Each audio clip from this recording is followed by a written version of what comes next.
Chapter 1 The Great Illusion. Church is a Safe Place. Being the church has always been a dangerous thing.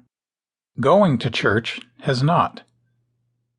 In the last 15 years, there have been close to 800 deadly force incidents, DFI, in American churches, with just under 500 ending in death.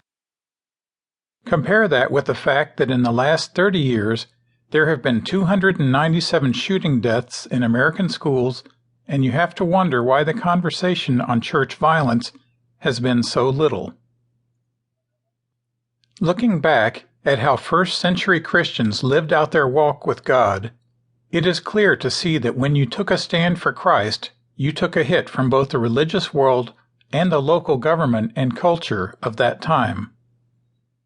Even more interesting, Jesus knew very well what the dangers of following him would be and didn't mind having his followers take risks. After all, taking this new message of good news to the uttermost parts of the earth would involve many risks, both physically, spiritually, and even emotionally. Leaving your family behind to follow Christ was a huge decision which oftentimes you were not given much time to make. After all, it was Jesus who said, "Let the dead bury the dead. You come and follow me." Luke 9:60. Considering there were no local police departments, very poor road systems, wild animals, oppressive and corrupt governments, you didn't have to look far for trouble. That doesn't even take into consideration the criminal element of that day, which was certainly abundant. While being a Christian still brings certain risks and dangers in many other parts of the world, sitting in a building to worship God with your family shouldn't be one of them. It is one thing to go to and risk your life preaching the gospel to those who are hungry and lost, but quite another when those who are hungry and lost are put at risk just for listening to you. I repeat, Jesus did understand that following him was a risky business, and this is why he said, "Behold, I send you out as sheep among wolves." Matthew 10:16. Sheep are very docile animals with very few defenses. They pretty much depend on a shepherd to keep them safe from any harm or danger.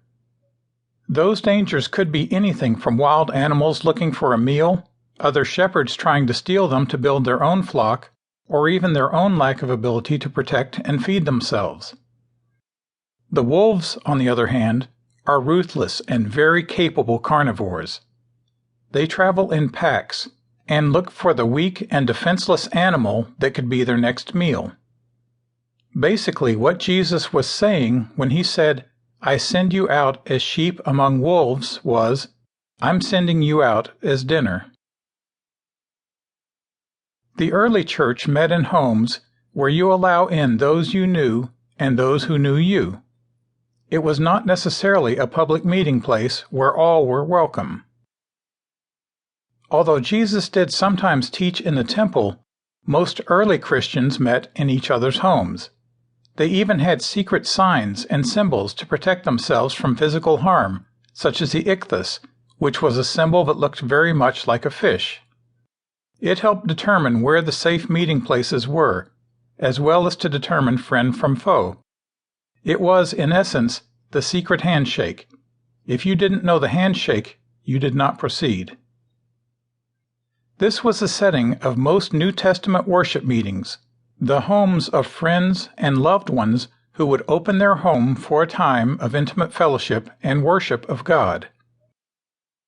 Yes, there was much violence against Christians, but it was more for being a Christian and having dared go against the tide of the local religious strongholds and corrupt governments, not for being in a certain type of building on a certain day of the week.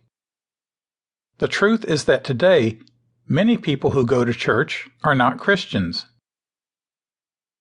The old adage of just because you walk into a garage doesn't make you a car holds very true in this situation.